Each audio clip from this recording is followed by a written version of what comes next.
का मुझे समय दिया है। अध्यक्ष जी, मैं सबसे पहले आपका अभिनंदन एवं अभिवादन करते हुए आग्रह करना चाहूँगा कि मुझे बोलने के लिए जो समय दिया है, मैं उसमें से 2 मिनट का समय महाकुंभ हादसे का शिकार लोगों की आत्मा की शांति के लिए खड़े होकर के मौन रखना चाहूँगा। अगर किसी अन्य को भी सच्चे मन से मृतकों के प्रति सच्चा भाव है तो वो भी हमारे सांसदों के साथ खड़ा होकर के ये मौन श्रद्धांजलि अर्पित कर सकता है। माननीय सदस्य अध्यक्ष महोदय, अगली लाइन अध्यक्ष महोदय, ये विषय अध्यक्ष महोदय, आप सीनियर लीडर हैं। अध्यक्ष महोदय, ये अधिकार आपका है। कभी नहीं रही, ये मैंने विषय मेंशन करते हुए भरोसा है, इस विषय पर मौन कर दिया था, इसलिए अध्यक्ष का अधिकार है। हाँ, मैं वही अध्यक्ष महोदय, ये जो बात मैं शुरू कर रहा हूँ, जहाँ मैंने मौन 2 मिनट के लिए श्रद्धांजलि की बात की है, ये अधिकार मेरा नहीं है अध्यक्ष महोदय, ये अधिकार आपका है। मुझे पूरा भरोसा है आप पर कि जब अभिभाषण की चर्चा खत्म हो रही होगी उस समय 2 मिनट का मौन श्रद्धांजलि जरूर दी जाए जो श्रद्धालुओं की जान गई है। नहीं अध्यक्ष महोदय, नहीं अभी 1 मिनट आप लोग कुछ मत बोलो, नहीं कुछ नहीं। अध्यक्ष महोदय, अभी तो अध्यक्ष महोदय मैंने बात शुरू नहीं की है, और जिन लोगों को तकलीफ है और जिनको दुख होना चाहिए उनके बारे में मैं, हालांकि वो बात मैं बाद में कहना चाहता था महाकुंभ के बारे में, लेकिन अध्यक्ष महोदय क्योंकि बहुत सारे माननीय सदस्य ये सुन नहीं सकते हैं, इसलिए मैं बात वहीं से शुरू करता हूं। आप देश के परम अभिभावक होने के नाते हमारा आपसे अनुरोध है कि जहां सरकार बजट के आंकड़े लगातार दे रही है, और जब मैंने अभिभाषण पढ़ा अध्यक्ष महोदय, बहुत सारे आंकड़े सरकार ने दिए हैं, आंकड़े देने से पहले महाकुंभ में मरने वालों के आंकड़े भी दे दें। महाकुंभ की व्यवस्था के बारे में स्पष्टीकरण देने के लिए मेरी मांग अध्यक्ष महोदय, सर्वदलीय बैठक बुलाई जानी चाहिए। महाकुंभ आपदा प्रबंधन व खोया पाया केंद्र की जिम्मेदारी सेना को दी जाए। महाकुंभ हादसे के शिकार लोगों की मृत्यु, घायलों का इलाज, दवाइयों, डॉक्टर, भोजन पानी, परिवहन की उपलब्धता का आंकड़ा संसद में पेश किया जाए। महाकुंभ हादसे के लिए जिम्मेदार लोगों पर, महाकुंभ हादसे के लिए जिम्मेदार लोगों पर घोर दंडात्मक कार्रवाई हो। जिन्होंने सच छिपाया है उनको दंडित किया जाए। अध्यक्ष महोदय, हम डबल इंजन की सरकार से पूछते हैं, अगर अपराध बोध नहीं था तो आंकड़े दबाए, छिपाए और मिटाए क्यों गए हैं? सच छिपाना और मिटाना भी तो अपराध है। इसका दंड कौन भुगतेगा अध्यक्ष महोदय? जहां इंतजाम होना चाहिए था वहां प्रचार हो रहा था। एक धार्मिक समागम में डबल इंजन का राजनीतिक प्रचार अशोभनीय है, निंदनीय है। इतने बड़े हादसे के बाद कम से कम अब तो वो होर्डिंग उतरवा देना चाहिए। अध्यक्ष महोदय, महाकुंभ की जो तैयारी हुई, जो हम लोगों ने जाना वहां पर, महाकुंभ न केवल 144 साल के लिए ये कहा गया, बल्कि ये भी कहा गया कि पहली बार धरती पर इस तरह का डिजिटल और जो आधुनिक चीजें हैं, टेक्नोलॉजी, उसका इस्तेमाल कर करके महाकुंभ होने जा रहा है। सीसीटीवी, ड्रोन, लाइव स्ट्रीमिंग के आधार पर जिनका दावा था कि वो डिजिटल कुंभ करा रहे हैं, वो मृतकों की डिजिट नहीं दे पा रहे हैं। एक तरफ तो जो लोग डिजिटल डिजिटल डिजिटल अध्यक्ष महोदय कहने को थकते नहीं है, लेकिन जब कुंभ में इतना बड़ा हादसा हो गया है तो यही सरकार डिजिट नहीं दे पा रही है। हमारे अपने लोग मारे गए हैं, जिसमें परिवार का हर रिश्ता दिवंगत हुआ है। किसी की माता, किसी के पिता, किसी की बहू, किसी की बेटी, किसी का भाई बहन, चाचा चाची। बच्चों के आंकड़े तो अभी तक नदारद हैं। खोया पाया केंद्र ही लोगों को तो नहीं मिल रहा है, जो खोया पाया केंद्र था उसको भी लोग पा नहीं पा रहे, ढूंढ नहीं पा रहे। अध्यक्ष महोदय, कुंभ कोई पहली बार नहीं हो रहा है।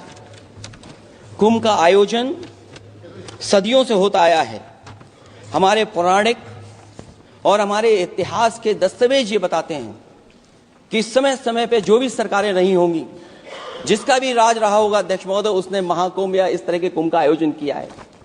एक तरफ तो वो कि जो 144 साल बाद महाकुंभ होने जा रहा है, उसका इतना प्रचार किया, और मैंने तो कई टीवी इंटरव्यूज में, कई समाचार चैनलों पर यह बात सुनने में आई और सुनते रहे हम लोग कि सरकार ने 100 करोड़ लोगों के आने का इंतजाम किया है। और अगर 100 करोड़, अध्यक्ष महोदय, अगर ये बात गलत है तो मैं रिजाइन आपको देना चाहता हूं। अगर अध्यक्ष महोदय, ये माननीय सदस्य लोग अगर ये नहीं सुन पा रहे हैं तो मैं इनको एक एक को, आप नहीं गए स्नान करने, आप स्नान करने नहीं गए, इसीलिए इस तरह की भाषा का इस्तेमाल कर रहे हैं। अध्यक्ष महोदय, ये कहा गया कि 144 वर्ष के बाद ये हो रहा है। जहां तक मेरी समझ और जानकारी कहती है, जो एस्ट्रोनॉमी और एस्ट्रो चीजों को समझते होंगे वो ये स्वीकार करते होंगे जो भी कुंभ होता होगा वो 144 वर्ष के बाद ही होता होगा। लेकिन ये कहा गया कि नक्षत्र ऐसे हैं, तो मैं अध्यक्ष महोदय सरकार से कहना चाहता हूं कि सतयुग से लेकर के कलयुग तक ये सनातन परंपरा रही है कि संत महात्मा साधु समाज मुहूर्त के हिसाब से शाही स्नान करते हैं। उसमें नक्षत्रों के हिसाब से जो सहयोग बनता है वही शाही स्नान का मुहूर्त होता है। लेकिन भाजपा के राज में ये सनातन परंपरा टूट गई। पहले सरकार ने संत समाज को शाही स्नान रद्द करने का आदेश दिया, जिससे अनादिकाल की सनातन परंपरा टूटी। और फिर जब देश भर ने ये बात उठी, देश भर में ये बात उठाई गई उठी, तो उन्होंने हादसे को छिपाकर फिर से आदेश दिया कि अखाड़े शाही स्नान करने जाएं।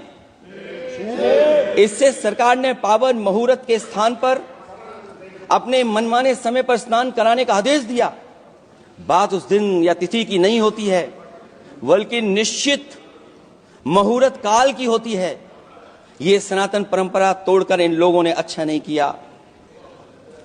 और ये क्या परंपरा टूटी है कि नहीं टूटी है, मैं समझता हूं अध्यक्ष महोदय मुझसे बेहतर सामने वाले ज्यादा जानते होंगे इसके बारे में। और जो लोग, अध्यक्ष महोदय, जो हम लोगों ने देखा वहां पर लोग पुण्य कमाने आए थे और अपनों के शव लेकर के गए हैं। चमत्कारी करिश्मा तो ये हुआ है, श्रद्धालुओं के शव मिल गए थे, पर सरकार स्नान करने वाले मरने वालों की बात स्वीकार नहीं कर रही थी। और इससे ऊपर ये बात जो वहां पर और हुई, अध्यक्ष महोदय, जब ये जानकारी हो गई कि कुछ लोगों की जान चली गई, लाशें हैं जो मोर्चरी में पड़ी हैं, अस्पताल में पड़ी हैं, उसके बाद सोचिए सरकार क्या कर रही है।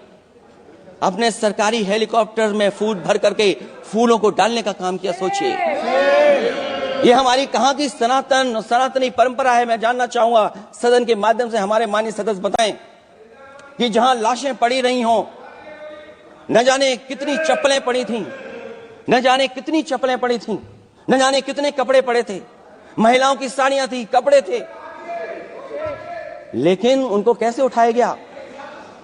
उन सबको उठाया गया जेसीबी मशीन से, ट्रैक्टर की ट्रॉली से। उनसे उठा करके कहां फेंका कोई नहीं जानता, लेकिन जब उनको लगा कि वहां से बदबू आ रही है तो यही सरकार के लोग छिपाने लगे हैं। यही आपका महाकुंभ का आयोजन था। और हर बात को छिपाने के लिए न